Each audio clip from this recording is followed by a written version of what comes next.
तो hello everyone, welcome back to RG creative channel.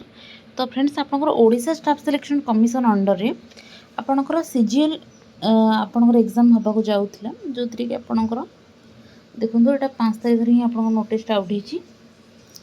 तो जोथि कि आपनकर सीजीएल 2024 रो प्रिलिमिनरी एग्जामिनेशन आपनको आगु गोटे नोटिस आसला कि 6/10/2024 संडे रे आपनकर एग्जाम होबा को थिला, किंतु सेटा भी रिस्केड्यूल कर देइछंती, जोटा कि आपनकर 20/10/2024 को घुंची जाइए।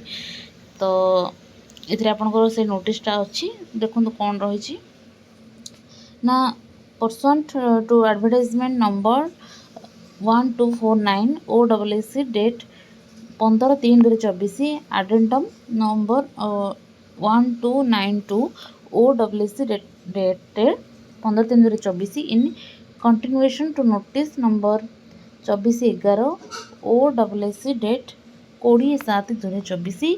It is for information for all concerned that the preliminary examination for recruitment to different group B and C post or service advertises under combined graduate level recruitment examination 2024 scheduled on 6/10/2024 Sunday is hereby rescheduled to be held on 20/10/2024 in one sitting through OMR mode in all 30 districts across the state.